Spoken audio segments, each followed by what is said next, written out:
നിങ്ങൾ ധൈര്യശാലികളാണോ? എന്ത് ചോദ്യമാണല്ലേ ചേച്ചി. ചിലർ ഭീരുക്കളായിരിക്കും, ചില സമയത്ത് ആയിപ്പോകും, നമ്മൾ പെട്ടെന്ന് പേടിച്ചു പോകും. ധൈര്യശാലികളായിരിക്കണം എന്ന് പറയുന്നുണ്ടെങ്കിലും എവിടെയാണ് നമ്മുടെ ധൈര്യം കാണിക്കേണ്ടത് എന്നുള്ളത് നമ്മൾ കറക്റ്റായിട്ട് ഉപയോഗിച്ചില്ലെങ്കിലും ഉണ്ടല്ലോ, വീലടിക്കുന്നത് കൊണ്ട് തിരിച്ചു വയ്ക്കുന്നേ, നമ്മുടെ ധൈര്യം നമ്മളെ ആപത്തുകളിൽ കൊണ്ടുവന്ന് ചാടിക്കും. അതെന്തിനാണ് ഞാൻ അങ്ങനെ പറഞ്ഞതെന്ന് വെച്ചാൽ, നിങ്ങൾ ഈ എൻ്റെ ഒരു ബോസിൻ്റെ കാര്യം ഞാൻ പറഞ്ഞിട്ടില്ലേ, രവി എന്ന് പറഞ്ഞിട്ട്, അദ്ദേഹം വന്ന് അദ്ദേഹത്തിന് എല്ലാം വളരെ ചിട്ടയോടുകൂടിയൊക്കെ ചെയ്യുന്ന ആളാണ്. നല്ല നല്ല രീതിയിലാണ് മക്കളെയൊക്കെ വളർത്തിക്കൊണ്ട് വന്നിരിക്കുന്നത്. അദ്ദേഹത്തിൻ്റെ മകൻ ലോ സ്കൂളിൽ നിന്ന് ഗ്രാജുവേറ്റ് ഒക്കെ ചെയ്ത് കഴിഞ്ഞിട്ട് പുള്ളിക്കാരൻ എങ്ങനെയാണെന്ന് വെച്ചാൽ എല്ലാ തരത്തിലുള്ള അഡ്വഞ്ചറസ് തിങ്സ് ചെയ്യും. വലിയ ക്ലിഫിൻ്റെ മുകളിലേക്ക് ഹൈക്കിങ്ങിൽ പോവും. എന്നിട്ട് അതിൻ്റെ താഴെ വല്ല തടാകമൊക്കെ ഉണ്ടെങ്കിൽ ഇങ്ങനെ എത്ര സമർ സോൾട്ട് അടിക്കാൻ പറ്റുമോ അത്ര അടിച്ചിട്ട് ചാടും. എന്നിട്ട് അത് വീഡിയോ പിടിച്ചിട്ട് ഈ റീൽസൊക്കെ തുടങ്ങുന്നതിന് മുമ്പാണ് കേട്ടോ ഞാൻ പറയുന്നത്, ഈ മാതാപിതാക്കൾക്ക് അയച്ചു കൊടുക്കും. ചങ്കലയ്ക്കും ഈ അച്ഛൻ്റെ, ഞങ്ങളെ കൊണ്ടുവന്ന് കാണിച്ചു തരും. ഇത് നോക്കുവാക, അവൻ ചെയ്ത പണി കണ്ടോ, ഒരു അച്ഛൻ എങ്ങനെ ഇത് കണ്ടിരിക്കും. അവൻ്റെ അമ്മയ്ക്കാണെങ്കിൽ തല കറങ്ങിപ്പോയി ഇത് കണ്ടിട്ട്. ഓക്കെ ഓക്കെ എന്നൊക്കെ കൂളായിട്ട് നമ്മൾ കാണിക്കും മറ്റുള്ളവരുടെ മക്കൾ കാണിക്കുമ്പോഴൊക്കെ. പക്ഷെ നമ്മുടെ മകനാണ് ആ ചെയ്തതെന്ന് കാണുമ്പോഴേ പറയാതെയാണ് ഈ കുട്ടി പോവുക. അതുകൊണ്ട് ഇവർക്ക് ഒരു കുട്ടിയല്ല, 10-27 വയസ്സുള്ള പയ്യൻ, ഒരു സമാധാനവും ഉണ്ടാവാറില്ല എന്ന്. അത് അവർ ചോദിക്കുന്നത് ഇതൊക്കെ നമ്മളുടെ എന്താ പറയുക, നമ്മളുടെ ബോഡിയെ എന്താ പറയുക, അത്രയും ട്രെയിൻ ചെയ്തിട്ടുള്ള വലിയ ഫൈറ്റ് മാസ്റ്റേഴ്സൊക്കെ ചെയ്യുന്ന കാര്യങ്ങൾ, വളരെ വർഷങ്ങളായിട്ട് അവർ ട്രെയിൻ ചെയ്ത കാര്യങ്ങൾ നമ്മൾ അവരുടെ കയ്യിൽ നിന്ന് ഒരു ചെറിയ ട്രെയിനിങ് എടുത്തിട്ടാണ് ഈ പയ്യനൊക്കെ ചാടുന്നതേ. അപ്പോൾ അത് വല്ലാണ്ട് അവരെ ബുദ്ധിമുട്ടിൽ ആക്കാറുണ്ട്. അവർക്ക് നൈറ്റ് മെയർസ് വരാറുണ്ട്. ദൈവമേ, എന്താവും എൻ്റെ മോൻ്റെ കാര്യം, എൻ്റെ മോന് എന്തെങ്കിലും പറ്റുമോ? നമ്മളാണെങ്കിലും ഒരു അച്ഛൻ അമ്മ എന്നുള്ള രീതിയിൽ നമ്മൾ അങ്ങനെയല്ലേ ചിന്തിക്കുള്ളൂ. ആ സാറിന് ഉറങ്ങാൻ പറ്റാറില്ല. ഈ പയ്യൻ എവിടെയെങ്കിലും ബാക്ക് പാക്ക് എടുത്തുകൊണ്ട് പോയി കഴിഞ്ഞാൽ തിരിച്ചു വരെ Ravi can we discuss this എന്ന് വെച്ചാൽ, can you handle this please എന്ന് ചോദിക്കും. കാരണം എന്താണെന്നറിയോ, പുള്ളി പറയണേ പുള്ളിയുടെ ബ്രെയിൻ പകുതി സമയത്തും അവിടെ ആയിരിക്കുന്നു. എന്തിനാണല്ലേ ഇങ്ങനത്തെ ഒരു കഷ്ടം കൊടുക്കുന്നത്? ഇപ്പോൾ കല്യാണമൊക്കെ കഴിച്ച് ഇപ്പോൾ കാനഡയിലാണ്, ഇപ്പോൾ പെങ്കൊച്ചായിരിക്കും അതൊക്കെ ചെയ്യുന്നത്. May be there okay with it. പക്ഷേ അങ്ങനെയുള്ള കറേജ് ചെയ്യുന്ന ആൾക്കാർക്ക് മേ ബി ആ പയ്യന് അതിൽ ട്രെയിനിങ് ഒക്കെ ചെയ്ത് അവൻ്റെ ബോഡി അവന് കൺട്രോൾ ചെയ്യാൻ പറ്റും എന്നുള്ള വിശ്വാസം വന്നതിന് ശേഷമായിരിക്കും വേണമെങ്കിൽ ചെയ്യുന്നത്. അത് കണ്ടുകൊണ്ട് ഞാൻ പോയി ചാടി എങ്ങനെ ഉണ്ടാവും? ഞാനൊരു കുനിഞ്ഞൊരു സ്പൂൺ എടുക്കാത്ത ആളാണ്. ലൈക്ക് എനിക്ക് അങ്ങനത്തെ ഒരു എന്താ പറയുക, ഒരു മെയ് വഴക്കമോ ഒന്നുമില്ലാത്ത ആളാണ് ഞാൻ. ഞാൻ പോയിട്ട് എന്നെപ്പോലെ എൻ്റെ വയസ്സുള്ള ഒരു ആൾ പോയിട്ട് ചെയ്യുന്നുണ്ടല്ലോ, കരാട്ടെ ചെയ്യുന്നുണ്ട്, പിന്നെ എന്താണ് കള്ളരി ചെയ്യുന്നുണ്ട് സ്ത്രീകൾ, അതൊക്കെ ചെയ്താലോ എന്ന് വിചാരിച്ച് ഞാൻ പോയാലുണ്ടല്ലോ, I am taking a calculated risk with my body, അല്ലേ? ആ ഒരു കറേജ് നമുക്ക് വേണ്ടാന്നാണ് എൻ്റെ ഒരു പൊട്ട ബുദ്ധിയാണോ കുഞ്ഞു ബുദ്ധിയാണോ എന്നൊന്നും എനിക്കറിയില്ല. പക്ഷെ ഞാനാണെങ്കിൽ ഞാൻ ചെയ്യില്ല അത്.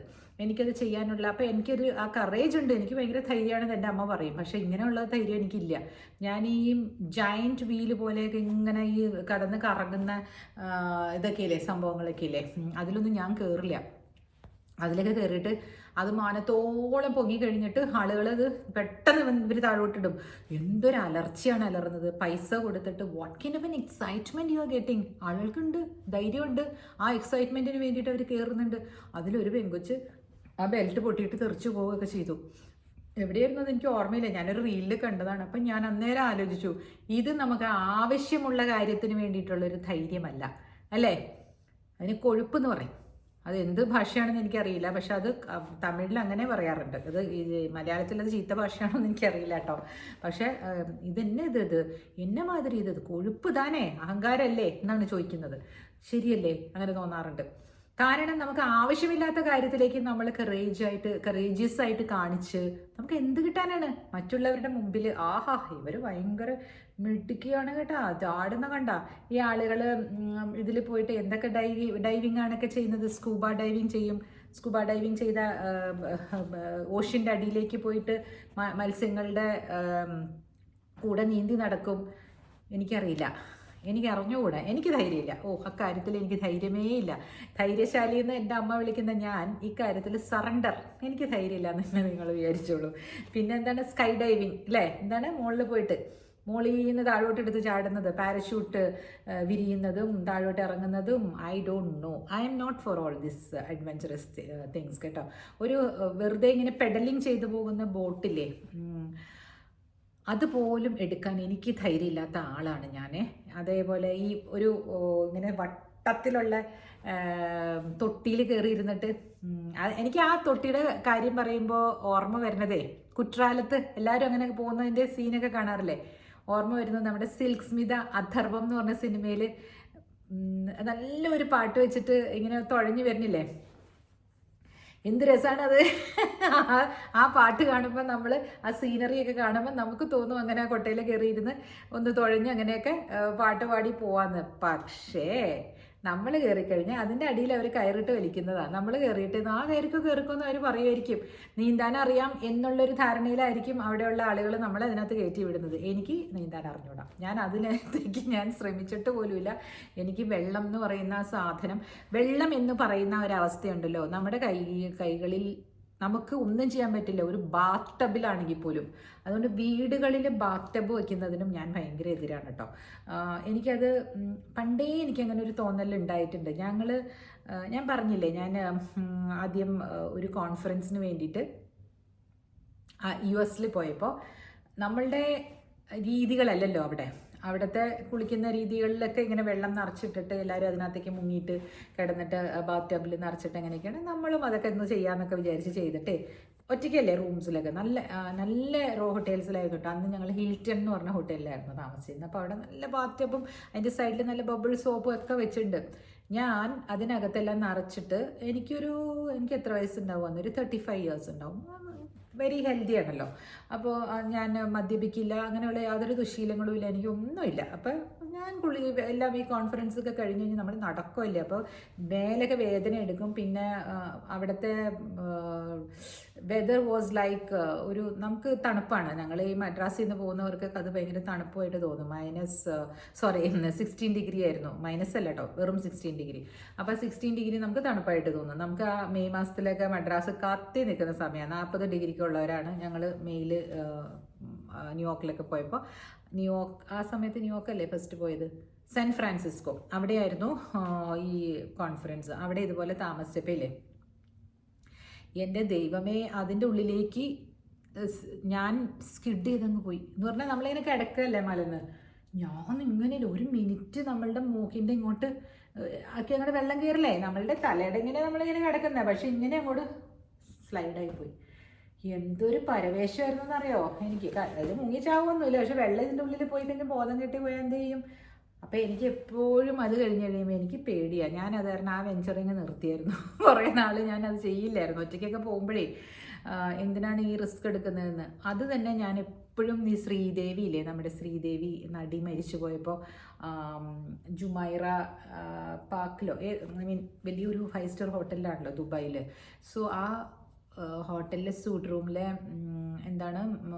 ഇതിൽ ബാത്ത് ടബിൽ മുങ്ങിക്കിടക്കുകയായിരുന്നു എന്ന് പറഞ്ഞില്ലേ, അത് ആകാൻ സാധ്യതയുണ്ട്. ഇനബറേറ്റഡ് സ്റ്റേജിൽ, അതായത് കള്ളു കുടിച്ചിട്ട് അവർ ബോധമില്ലാതെ ചിലപ്പം ഇങ്ങനെ റിലാക്സ്ഡ് ആയിട്ട് ഇങ്ങനെ കിടന്നായിരിക്കും, സ്ലൈഡായി അങ്ങ് പോയി കാണും. ഇങ്ങനെ തത്തിപ്പിടിച്ച് എഴുന്നേക്കാൻ പറ്റുന്നുണ്ടാവില്ല, കുഴഞ്ഞു പോയി കാണും, സാധ്യതയുണ്ട്. അപ്പം വരുന്നതാണ് ഈ ഹാർട്ട് അറ്റാക്ക്. വെള്ളത്തിലേക്ക് മുങ്ങി മരിക്കുമ്പോൾ നമ്മുടെ ഹാർട്ട് നിന്ന് പോവുമല്ലേ വെള്ളം അതിനകത്ത് കയറി കഴിയുമ്പോൾ, അതായിരിക്കാം അങ്ങനെ സംഭവിച്ചിട്ടുണ്ടാവുക. നമുക്കറിയില്ല കേട്ടോ, ഞാൻ ഇതിൻ്റെ കൂട്ടത്തിലങ്ങ് പറഞ്ഞത് മാത്രം. പക്ഷേ ഇത്തരത്തിലുള്ള കറേജസ്, അതായത് വെള്ളത്തിൻ്റെ ഉള്ളിൽ പോയിട്ടുള്ള കറേജ് കാണിക്കൽ, വെള്ളത്തിലേക്ക് എടുത്ത് ഇങ്ങനെ സോമർസോൾട്ട് അടിക്കൽ, ഇങ്ങനെയുള്ള കാര്യങ്ങൾ ചെയ്യുന്നവർ സൂക്ഷിച്ച് വേണം. നമ്മുടെ നാട്ടിൽ കുറേ പയ്യന്മാർ ഇതുപോലെ തന്നെ ബൈക്കിൽ റീൽസ് എടുത്തിട്ട് പോകുന്നുണ്ട്. ഞാനത് ഇതിൽ കണ്ടതാണ്, ഇൻസ്റ്റഗ്രാമിൽ. മുമ്പിൽ വെച്ചിട്ട് ഇങ്ങനെ പോവാണ്. അതൊക്കെ പിടിക്കാൻ അവൻ ജീവനോടെ ഉണ്ടായിട്ട് വേണ്ടെന്നാണ് ഞാൻ ആലോചിക്കണേ. പിടിച്ച് ഫൈൻ അടിച്ച് അവൻ്റെ ലൈസൻസ് കളയുമായിരിക്കും. പക്ഷേ ആ പോകുന്ന പോക്കിൽ ആ പയ്യൻ്റെ വീട്ടിലിരിക്കുന്ന അമ്മയും അച്ഛനും എന്ത് വിളിച്ചു, എന്തോരം കഷ്ടപ്പെട്ടിട്ടായിരിക്കും കുട്ടികളെ വളർത്തി നമ്മൾ അങ്ങനെ വിടുന്നത് അല്ലേ. ഈ ബൈക്കിലൊക്കെ കയറി സാഹസമൊക്കെ കാണിക്കുന്നത് എന്തിനാണല്ലേ മക്കൾ ഇങ്ങനെ ചെയ്യുന്നത്. അങ്ങനെ പോകുന്നവർ സൂക്ഷിക്കേണ്ട കാര്യമല്ലേ. നമ്മുടെ ജീവൻ എന്ന് പറയുന്നത് ഒരു ചെറിയ എന്നും പറഞ്ഞാൽ പോകുന്നത്. കഷ്ടം തോന്നും ചില സമയങ്ങളിൽ. ഞാനെപ്പോഴും അവരെ വീട്ടിലിരിക്കുന്ന അച്ഛനെയും അമ്മയാണ് ആലോചിക്കുക. നമ്മുടെ മക്കളെ നമ്മൾ എന്തോരം കഷ്ടപ്പെട്ട് വളർത്തുന്നതാണ് അല്ലേ. അപ്പോൾ അവരിങ്ങനെയുള്ള റിസ്കിലേക്കൊക്കെ പോകേണ്ട കാര്യമുണ്ടോ? ഈ ഒരു തരം കറേജ് പാടില്ല. ഞാൻ എല്ലാവരോടും പറയും, ധൈര്യമായിരിക്കണം, നിങ്ങൾ വീക്കായിരിക്കാൻ പാടില്ല. നിങ്ങൾ ആരെയാണ് പേടിക്കുന്നതെന്ന് ഞാൻ ചോദിക്കുന്നുണ്ടെങ്കിലും അത് that is not for this kind of സാഹസങ്ങൾക്ക് വേണ്ടിയിട്ടല്ല. ഇത്തരം സാഹസങ്ങൾ കാണിക്കാനുള്ള കറേജ്. അതേപോലെ എൻ്റെ ഒരു ഫ്രണ്ടേ പുള്ളിക്കാരത്തി ലയണിൻ്റെ അടുത്തോ ടൈഗറിൻ്റെ അടുത്തൊക്കെ പോയി നിന്ന് ഫോട്ടോ എടുത്തു തായ്ലൻഡിൽ പോയപ്പോൾ. അതിനെ പിടിച്ചിട്ടും അതിൻ്റെ മേത്ത് ചാരി കിടന്നിട്ടൊക്കെ. ഓക്കെ, അത് സെഡേഷനിലൊക്കെ ആയിരിക്കും ആ ടൈഗർ വേണമെങ്കിൽ. സെഡേഷൻ ഒരു പരിധിയിൽ കൂടുതൽ കൊടുക്കാൻ പാടില്ല എന്നൊക്കെ നിയമമൊക്കെ ഉണ്ട്. ചിലപ്പോൾ അതിൻ്റെ സെഡേഷൻ വിട്ടുപോയി എന്ത് ചെയ്യും? നമ്മളിരിക്കുന്ന സമയത്ത് സൂക്കാർ കാശ് കിട്ടാൻ വേണ്ടിയിട്ട് ഇങ്ങനെ കയറ്റി വിടും. ഒരു കമ്മിയെ തീർന്നില്ലേ? എനിക്ക് അത്തരത്തിലുള്ള കാര്യങ്ങളൊക്കെ ഭയങ്കര പേടിയാണ്. ബിക്കോസ് ഇതൊന്നും നമ്മളുടെ കൺട്രോളിലുള്ള കാര്യങ്ങളല്ലല്ലോ അല്ലേ? നിങ്ങൾക്ക് എന്ത് തോന്നുന്നു? എല്ലാവരും പോയിട്ട് ഇങ്ങനെ എടുക്കുന്ന കാണാം ലൈൻ. ഇപ്പം ഞാൻ അവിടെ കാണാൻ പോയാൽ തന്നെ ഒരുപക്ഷെ ഞാൻ പോവില്ല.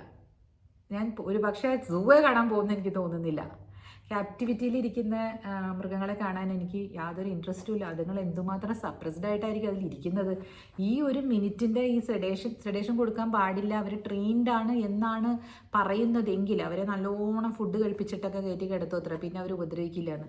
അവർക്കൊരു അസ്വസ്ഥത തോന്നുകയാണെങ്കിലോ നമ്മൾ ഈ പിടിക്കുമ്പോഴും അതൊക്കെ ഒരു കമ്മിയാ നമ്മുടെ ഒരു കൈ അവരുടെ വായിലിരിക്കില്ലേ? എൻ്റെ അമ്മേ, എനിക്ക് ഇതൊക്കെ പേടിയാണ്. അപ്പോൾ ഇത്തരത്തിലുള്ള കാര്യങ്ങൾ ചെയ്യാതിരിക്കുക കേട്ടോ. ഞാൻ ധൈര്യപൂർവ്വം ഇരിക്കൂ, നിങ്ങൾ നല്ല ധൈര്യമുള്ള ആൾക്കാരായിരിക്കണം എന്നൊക്കെ ഉദ്ഘോഷിക്കുന്ന ഞാൻ ചിലപ്പോൾ നിങ്ങൾ ആ ചേച്ചി പറയുന്നുണ്ടല്ലോ നല്ല ധൈര്യമായിരിക്കണം എല്ലാ കാര്യത്തിലൊന്നും. എടുത്തു ചാടാനുള്ള ധൈര്യമല്ല പറയുന്നത്, എടുത്തു ചാടരുത് എന്ന് തന്നെയാണ് ഞാൻ പറയുന്നത്. എടുത്തു ചാടാനുള്ള ധൈര്യം എല്ലാവർക്കും ദോഷമേ വരുത്തുള്ളൂ. ഇതേപോലെ തന്നെ വലിയ വലിയ ഇങ്ങനെ വെള്ളച്ചാട്ടത്തിൻ്റെ അടിയിലൊക്കെ ഇങ്ങനെ സ്ട്രീംസ് ഉണ്ടാവില്ലേ, നല്ല ശുദ്ധ വെള്ളത്തിൽ കുളിക്കാമെന്നും പറഞ്ഞെടുത്ത് ചാടുന്നവർ വഴുതി വീണിട്ടുള്ള കഥകളൊക്കെ പറഞ്ഞു കേട്ടിട്ടില്ലേ? നമുക്കറിയില്ലാത്ത ഒരു ടെറൈനിൽ പോയിട്ട് വെള്ളത്തിനോട് കളിക്കാതിരിക്കുക, മലകളോട് കളിക്കാതിരിക്കുക, മലയിൽ എന്താ പറയുക സാഹസികത്തിന് പോവാതിരിക്കുക. അതുപോലെ ട്രെയിൻഡ് ഗ്രൂപ്പായിട്ടൊക്കെ ആയിരിക്കണം നിങ്ങൾ ഇതിനൊക്കെ പോകേണ്ടത് കേട്ടോ. അപ്പോൾ ഇതിനൊക്കെ പോയില്ലെങ്കിൽ എങ്ങനെയാണ് ചേച്ചി പരിസ്ഥിതിക്കാർ പഠിക്കുകയെന്ന് വെച്ചാൽ അതിൻ്റെ എക്യുപ്മെൻറ്റോടുകൂടി അത് എങ്ങനെയൊക്കെ ആയിരിക്കണം സുരക്ഷിതമായിട്ട് ഇരിക്കേണ്ടതെന്ന് പറയുന്ന ആൾക്കാർ ഉൾപ്പെടുന്ന ടീമിൽ അങ്ങനെയൊക്കെ പോവുകയാണെങ്കിൽ ഇറ്റ് ഈസ് ഓക്കെ. അപ്പോൾ ഇത് ഒരു തരം സാഹസം. ഇനി അടുത്ത തരം സാഹസം ബിസിനസ് സാഹസങ്ങൾ. ആരെങ്കിലും നമ്മളുടെ അടുത്ത് പറയുക ഇത്ര രൂപ ഇതിലിട്ട് കഴിഞ്ഞിട്ടുണ്ടെങ്കിൽ പെരുപ്പിച്ചത് കിട്ടും കേട്ടോ നിങ്ങൾക്ക് 3 വർഷത്തിനുള്ളിൽ. ഇത്തരത്തിലുള്ള സാഹസങ്ങൾ ഇതും ഒരു തരം. ഇത് പറയും റിസ്ക്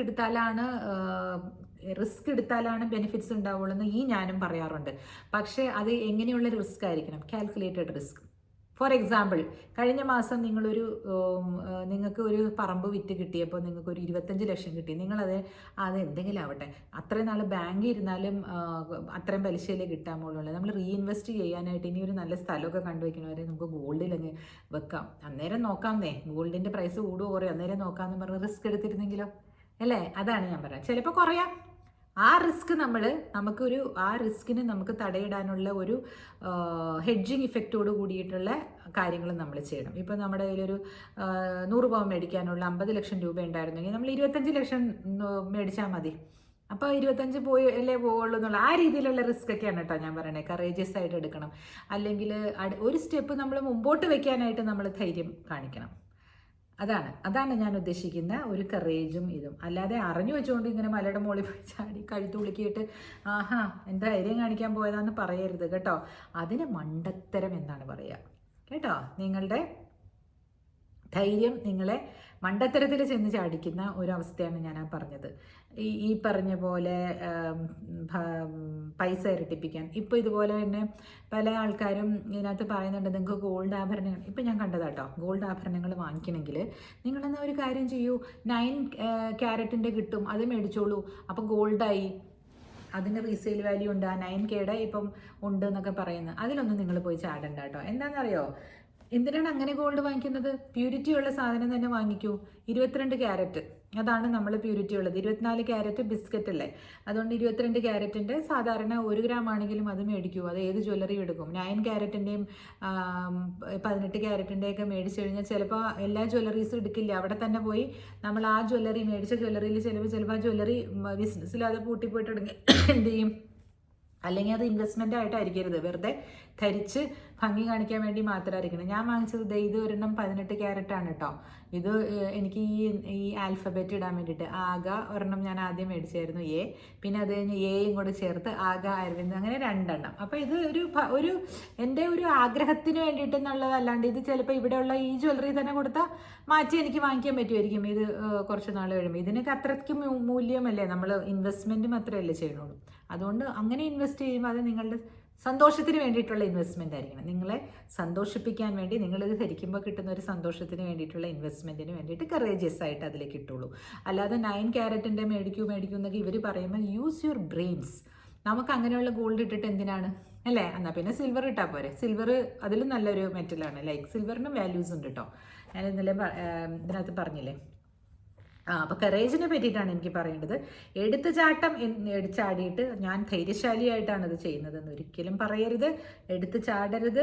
എസ്പെഷ്യലി ഇങ്ങനെയുള്ള കാര്യങ്ങളിലും ഫിനാൻഷ്യൽ കാര്യങ്ങളിലേക്കുമൊക്കെ നമ്മൾ ഒരുപാട് ചിന്തിക്കണം. നമ്മളിതിൽ നിന്ന് എങ്ങനെ കരകയറും എന്നുള്ളത് നമ്മൾ അതിനുള്ള ഒരു കാര്യം വേറെ കണ്ടുവെച്ചിട്ട് വേണം നമ്മൾ അതിനകത്തേക്ക് ഇറങ്ങാനായിട്ട്.